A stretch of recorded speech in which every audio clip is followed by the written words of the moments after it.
girl, look at these hips, type 2 diabetes. We're gonna interview Hannah Fornfeld. We're gonna interview Hannah Fornfeld one more time, and let's go. Hello everyone, my name is Amanda Pryor, and if you need help remembering that, it's because prior to this, I was a man. And welcome to Amanda's Couch. This week, our topic is acting. We interview Hannah Fornfeld yet again, and after that, we're gonna get into a little acting of our own. Come, sit on Amanda's Couch.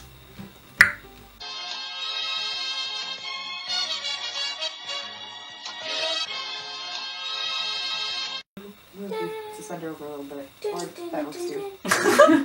Like, out here? Does it look better on the breastises or off the breastises? Off. Okay, we'll do it like this. Does it make the breastises look bigger? I am an actor, because I'm sitting here acting a fool of myself. And I love acting. I feel like, you know, everyone has a thing. Everyone has a thing. People are singers. People are actors, people are dancers, people have issues. My issue is that I don't have any issues. I think that I am an actor. Almost like Amy Adams. I love acting. I feel like it's a really great way to just escape myself, which is something I have such a hard time doing, because if you were me, would you want to escape this? Would you want to stop being this fabulous? No, you wouldn't, and neither do I. And the biggest challenge for me, believe this or not, which you will believe it, is acting like a straight man. Whenever I do like an acting project, or we got something that's been drama class, or you know, I gotta be acting, I always write the character as a straight man, because for me that's the biggest challenge. And that's where I can show my acting. Because if I can go from all this, where I'm sitting here going, ooh, glitter, we're so glittery, let's get sparkly, yes, all of this, mama, mama, yes, yes, and then I can take that and somehow act like a straight man, I've never done it successfully. And not that I want to be, you know what I mean? Like, this isn't internalized homophobia, where I'm like, I secretly desire to be straight, because I would not be sitting here with melons on my chest if that was the case. Some people think that me being in drag is acting, but I promise you I'm not putting it on for the camera. Right, Hannah? Am I like this on a regular day? Oh, yeah. Yeah. Right? Like, this is just me being myself with a camera. When I'm, like, walking around, sometimes I'll be like, oh, I wish there was a camera, or, like, someone to write down all the clever things I say. Because sometimes I'll be in the bathroom doing my makeup, and I'll be like, ooh, girl, something funny. Like, I could write comedy. No, I couldn't. My love with acting began with movies. And I love movie actors, and I love going to the movies. The whole experience of, you know, like, getting on the bus, driving the bus, because I'm a bus driver. No, why did I say getting on the driving the bus? I don't know. Acting. Lights, camera, action. Movies, soundtracks. Caw-caw! Acting is fun. Acting out, being disruptive, no. I was one of those kids all my whole life. Every single report card, my parents were always like, we already know what it's gonna say. Amanda is a great student, but she's a little disruptive. Flip the page. Amanda's a great student, a little disruptive. Like, all the feedback responses, you know, Yelp reviews, all the same thing. But there are so many stories of actors who just could not handle the fame, could not handle the life, like Britney Spears 2007, Lindsay Lohan 2004 to currently, Amanda Bynes 2002 to currently, people who became famous too fast. You know, they were getting in their cars, zippity zip zip driving a little too fast on the freeway, and the services have yet to pick them up, you know? And you feel bad for those people. Britney Spears is like the success story of them all. And same with like Drew Barrymore, I almost said Boo Barrymore. Oh, commercial acting! That is where so many people get started. Like, do you hate scrubbing pots? Just doing the dishes gets you down. Get ready for the Gotham Steel Pot 5000! Oh my God. I know this friend, they were in a TELUS cyberbullying commercial, and now they think they're better than me. And so a lot of people like get their start in acting in commercials, and then there's other people who, you know, get cast in a commercial, and then they get another commercial, and then they're just stuck in a loop of endless commercials, like Chinese Netflix, which I heard on Chinese Netflix, you can like watch shows on them and you can also watch commercials. So you're like, oh, I really like that Swiffer commercial. You go on Chinese Netflix, scroll through commercials, and select a commercial and watch it. I know! Isn't that crazy? I know! No, actually, I've never been on Chinese Netflix. There's Chinese Netflix? There's Netflix all over the world. I think so. I know that you can't get Instagram in China. And you can't get Google in China. Really? Yeah, because they have like censorship in China. Yeah, it's like a controlled market. So maybe they don't have Netflix. Maybe I made that up. No, I'm looking at I think there's Netflix in China. What's 40 plus 40? 80. Times 0? 0. Oh, okay. Oh, Netflix? Oh, no. Netflix is not blocked by the Chinese Great Firewall. I'll get it like the Great Wall of China, the Great Chinese Firewall. Okay, so Netflix is not blocked, so you can watch commercials. That's right. That was really off topic, but it has to do with acting, because people act in commercials. Alright guys, so that was our opening banter on acting. When you see us next, I'm going to be interviewing Hannah Fornfeld, accomplished actress. Hello guys, we're here with our special guest this week, Hannah Fornfeld. Hannah, how does it feel sitting on Amanda's couch for a second time? Is it different the second time? question for you is, how did you get into the world of acting? Okay. Well, I've been doing like Musicals, that's what they're called. Yeah, popsicles. Icicles? Sickles. I've done like a lot of just like summer camp. 2-week Yeah. camp, whatever. And yeah, I've just acting has existed in my life for a Yeah, long so time. it was just like, it was never like you found it or you happened upon it. Your yeah, parents it were was- like, hey, this is acting. It was just right from the get-go part of your life. Pretty much, I yeah. feel like that was part of my life too. I feel like when parents have gay children, they just enroll them in theater. What is your connection to acting? Like, what keeps you going back to it? You know, you started in the camps, but what draws you back into that world? Well, I really just love the chance to be somebody else and sort of see into like a different world or atmosphere or whatever. Yeah. And also acting has really helped me with like confidence and stuff, and it's done a lot for me, and I just really love doing it. Do you feel like it makes you like a better version of you, like the best Hannah that there is? I hope so. What is the most complex character you've ever played, right? Say this is in a play or a monologue you did for a drama class. The most complex, on the fringes of society, broken person you've ever played, and how did you get yourself to that place? The two most like crazy monologues I've done, I did in grade 9. I did Hosanna, which is this play about, ironically enough, a drag queen with issues and stuff.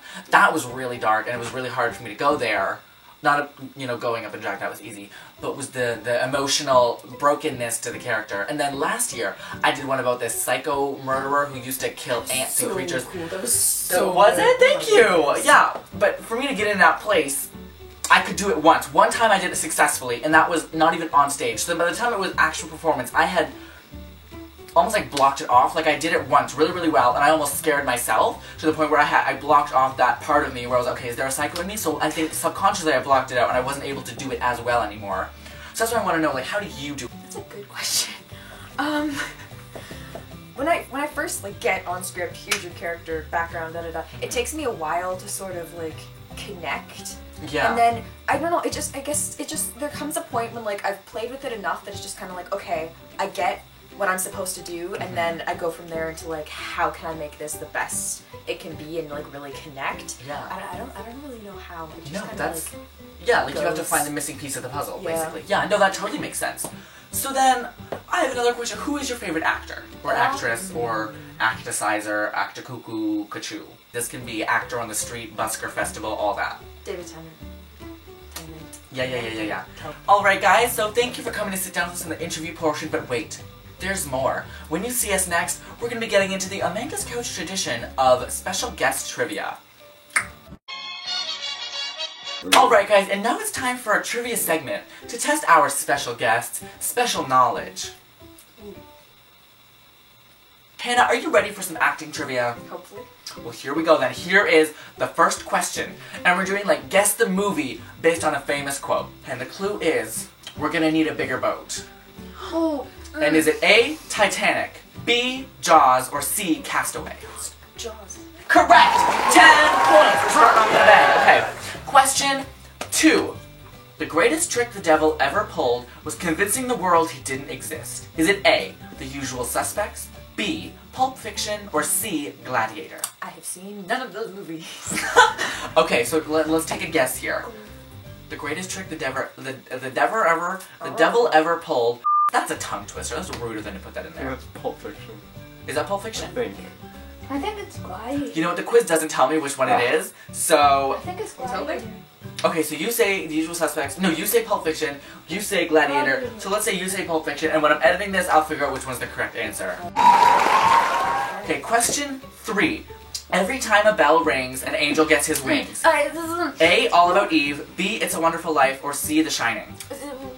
Not The Shining. Sorry, say the options again. A, All About Eve. B, It's a Wonderful Wonderful Life. Life. Yes! Yeah. Correct! Because now you have 20 points. Not that we count points on this show. Okay, now for question 4. Question 4. They're here. Is it A, The Ring, B, The Mummy, or C, Poltergeist? I've seen the movie. I say the mummy because he said the mummy and I haven't seen any of his movies. Incorrect! No, it is Poltergeist. Really? Yeah, when she has her Okay. hands on the screen. I swear that there's probably more than one movie where they say the word Where they say they're here. here. I know. Just but saying. But it's really famous because they're like, they're here. Oh, okay. And it's on the title, it's like the tagline of the movie. But anyways, that was our trivia portion. Cool. I think you won. Not that you were going up against anyone, but you got most of them right. Alright guys, and when you see us next, we're gonna be acting.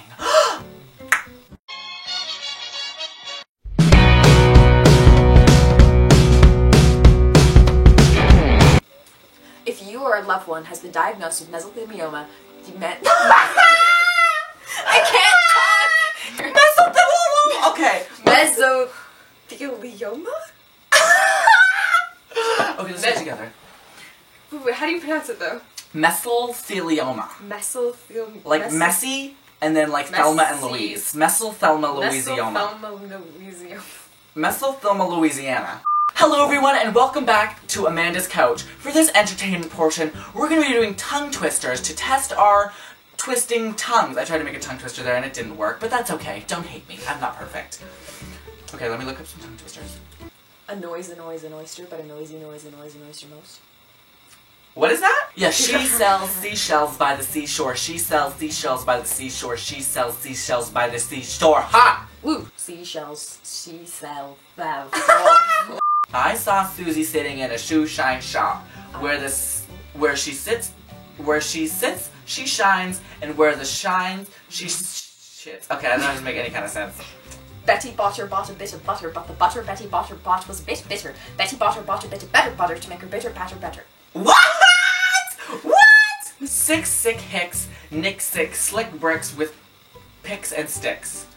Nick six slick bricks with picks and sticks. That don't make no kind of sense. Six slick hicks, nick six slick bricks with picks and sticks. Okay, well, no thank you. Toy boat, toy boat, toy boat, toy boat, toy boat, toy boat, toy boat, toy boat, toy boat, toy boat. Okay, so I couldn't even make it 10. Let's see you try. Okay. Toy boat, toy boat, toy boat, toy boat, toy boat, toy... Red leather, yellow leather, red leather, yellow leather, red leather, yellow leather, red leather, la la la la. Red leather, yellow leather, red leather, yellow leather, red leather, yellow leather, red leather, yellow leather. Alright, you win that round. You think you're clever, but think again, because red la la la la la. What's the Betty Bricks a Brick of Butter one? Betty Botter Betty Butter bought a bit bought a bit of butter. of butter. But But the butter the butter Betty Botter bought Betty Butter bought was a bit bitter. was a bit bitter. Betty Botter Betty Butter bought a bit bought a bit of better butter of better butter to make her bitter batter to make her bitter batter better. better. Okay, so I don't remember any of that. Betty Butter bought a bit of butter, but Betty Butter's bit of butter was a little bit bitter, and then she went and got another bit of butter for her bitter cat fall. Beautiful. Alright guys, and that was our entertainment portion. It was really funny. Thank you, Hannah. Before we wrap up, guess what I want to talk about? Just guess. Clothes! Because I am so passionate about California apparel. I just love that there is Canadian clothing out. So if you really want Canadian clothing, look no further than CaliforniaApparel.com. Look on their website, and if you see something you like, add that to cart, and remember to use capital DEXTERS3920 as a code at checkout for 20% off your entire purchase. We're also proudly sponsored by Rox Jewelry. That's spelled R-O-X Jewelry, and their website is roxjewelryshop.com. And use code all lowercase Amanda Pryor 15 for 15% off the entire cart. Oh yeah. So make sure you use those 2 discount codes to help support our show. Alright guys, and that was our show. This week we talked about acting, we interviewed Hannah Vornveld, played trivia, and gave y'all some tongue-to-tongue twisters. Our word of the week this week is mesothelioma. Before we go, I would like to give a special thanks to our producer and camera operator for this week, Doc, Hannah Vornveld for coming to sit down on the couch for the past 2 episodes, me for being fabulous and for editing all of this, but also you guys for tuning in every week and watching and supporting the show. I really appreciate it. And thank you guys for sitting on Amanda's couch. I'll see you all next week. Bye!